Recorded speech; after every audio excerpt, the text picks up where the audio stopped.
Time पे मैं वो चीज़ को एक्सेप्ट नहीं कर पाई कि मैं कैसे फेल हो सकती हूँ, कि मैं तो कभी फेल ही नहीं हुई हूँ। तो वो मुझे लगता है कि सबसे पहला ट्रिगर था। नींद नहीं आती थी सारा दिन, कभी कभी दिल करता था कि सारा टाइम रोते रहो, कभी कभी ऐसे ही बैठे रहो। एक अलग सी सैडनेस लगती थी, ये क्या चीज़ें हैं। जैसे कि सब लोग कहते हैं कि तो पागल है, ये तो ऐसी है, इसका तो काम ही है रोना धोने का, ये ड्रामे कर रही है। Depression is not sadness. जो सब लोगों को लगता है कि कोई उदास है तो बोल दिया भाई ये तो डिप्रेस्ड है, नहीं, ऐसा नहीं होता है।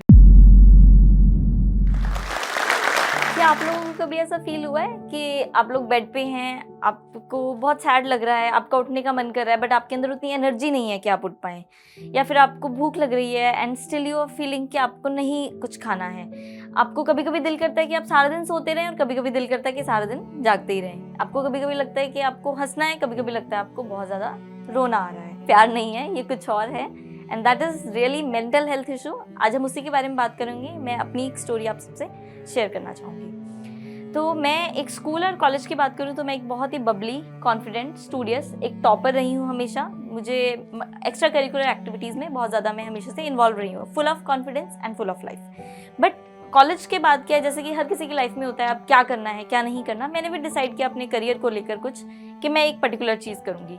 उसके लिए मैंने बहुत तैयारी की। मतलब कहते हैं ना कि हमारा एक ड्रीम है और हम उस ड्रीम के लिए अपनी जी जान लगा देते हैं, तो वही चीज़ मैंने करी और अपने उस ड्रीम के लिए मैंने सब कुछ किया।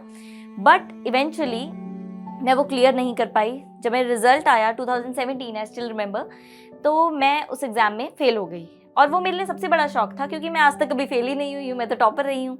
और वो चीज़ मैं कभी एक्सेप्ट ही नहीं, उस टाइम पे मैं वो चीज़ को एक्सेप्ट नहीं कर पाई कि मैं कैसे फेल हो सकती हूँ, कि मैं तो कभी फेल ही नहीं हुई हूँ। तो वो मुझे लगता है कि सबसे पहला ट्रिगर था, जहाँ पे मुझे रियलाइज़ हुआ कि देयर इज़ समथिंग रॉन्ग। और उसी के बाद से चीज़ें जस्ट पाइल अप होती रही।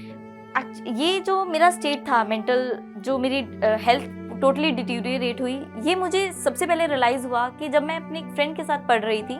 उसने जस्ट मुझे ऐसे नॉर्मल बोला कि तूने अपना होमवर्क क्यों नहीं करा कंप्लीट, और मैं रोने लग गई। मतलब इमेजिन करो कि किसी ने आपको कुछ बोला है और आप रोने लग जाओ। मतलब मैं तो वो हैरान हो गया, भाई ऐसा मैंने क्या बोल दिया। और मैं पूरी शॉक में थी कि ये मुझे क्या हो गया। बहुत रोई, बट मुझे समझ नहीं आया मेरे साथ क्या हुआ।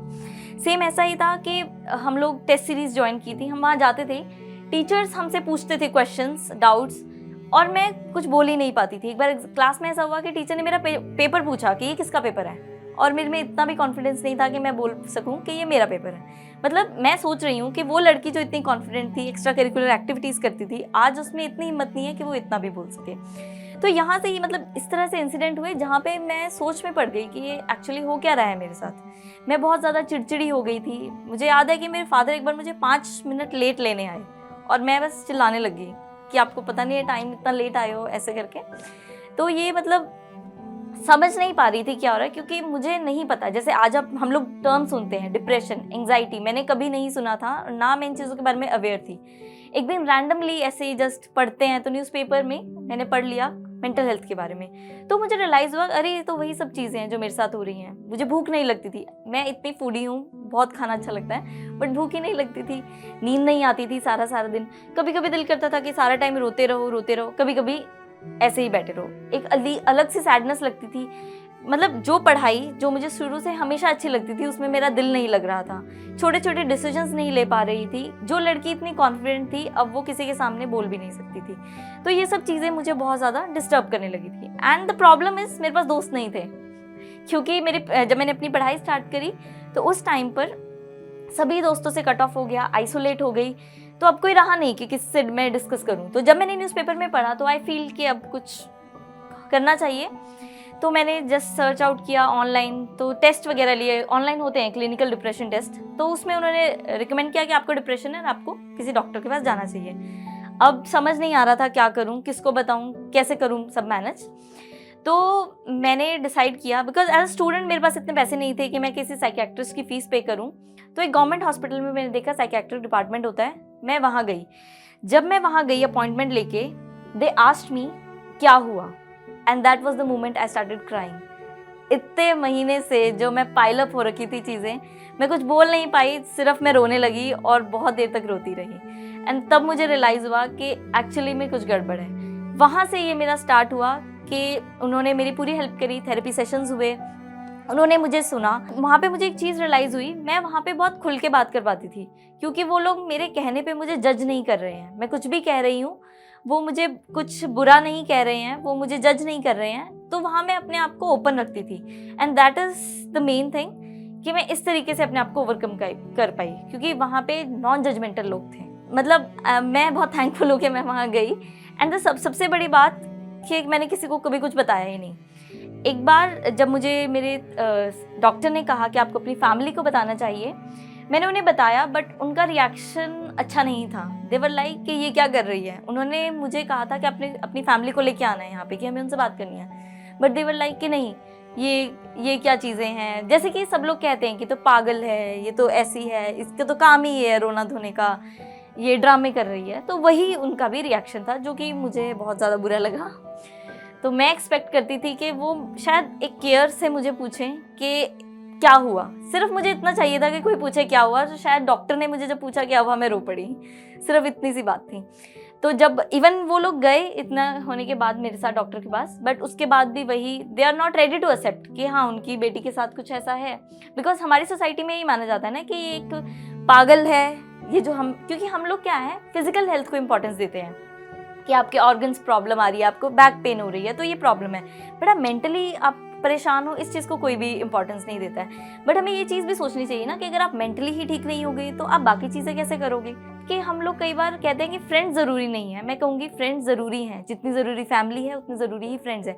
उस टाइम पे मैंने किसी फ्रेंड को सीख नहीं किया, पर जब मैंने सीख किया तो उन्होंने मेरी काफ़ी हेल्प भी करी। तो मैं कहूँगी कि अगर वो नहीं होते तो शायद मैं उस चीज़ से ओवरकम नहीं कर पाती। तो फ्रेंड्स भी उतने ही ज़रूरी हैं। तो अपने आप को कभी ऐसे आइसोलेट मत करो, और आपकी कोई भी प्रॉब्लम है उसको डिस्कस करो। And the point is, depression is not sadness. जो सब लोगों को लगता है कि कोई उदास है तो बोल दिया भाई ये तो डिप्रेस्ड है। नहीं, ऐसा नहीं होता है। Depression is totally different, sadness is totally different. Depression एक डिजीज है जिसके लिए प्रॉपर दवाइयाँ होती हैं, सब होता है। जैसे आपको कोई बीमारी होती है, आपको दवाई देते हैं, आप डॉक्टर के पास जाते हैं। डिप्रेशन भी वैसी एक चीज़ है। ये सैडनेस नहीं है। सैडनेस तो एक इमोशन है, आपको बुरा लग रहा है किसी चीज़ का। Depression is lot more than this. आपके इंटरेस्ट खत्म हो जाते हैं, आपका किसी से बात करने का दिल नहीं करता, आप गुस्सा रहते हैं, आपको समझ नहीं आता आपके साथ क्या हो रहा है। तो डिप्रेशन एक टोटली डिफरेंट चीज़ है। तो इसको हमें उतना ही सीरियस लेना चाहिए जैसे हम बाकी बीमारियों को लेते हैं। अगर हमें, और ये स्टार्टिंग हमें अपनी फैमिली से करनी चाहिए, क्योंकि अगर फैमिली ही आपको इस चीज़ में सपोर्ट करेगी तो ऑब्वियसली आपको और किसी के जगह जाने की ज़रूरत ही नहीं पड़ेगी। कई बार क्या होता है, हम किसी से कुछ डिस्कस नहीं करते हैं, चीज़ें पाइल अप हो जाती हैं, जो चीज़ आपको बाद में इरिटेट करती है। इससे बेटर कि सीक आउट, बात करो, और जो ये टैबू जो क्रिएट हो चुका है सोसाइटी में उसको ठीक करो। क्योंकि मैंने जिस चीज़ को फेस किया है, मुझे पता है वो चीज़ कितनी ज़्यादा फ्रस्ट्रेटिंग हो जाती है, कितना आपको एंजाइटी होती है, कितना आपको बुरा लगता है। तो इट्स बेटर कि सीक आउट करो और बात करो, आपको प्रॉब्लम है। और अगर कोई बच्चा आपसे शेयर करता है तो उसको सुनो। सबसे बड़ी बात है सुनो। ये नहीं कि मतलब ये इसका तो काम ये है, ड्रामे हैं, इस तरह के वर्ड्स बहुत, हमें लगता है कि हमने एक छोटे से वर्ड बोल दिया किसी के लिए, बट जो सुन रहा होता है ना, उसको पता है कि शायद वो अगली बार कभी किसी से कुछ बोल ही नहीं पाएगा, चाहेगा भी तो सुनो और अपने लिए हेल्प भी सीख करो।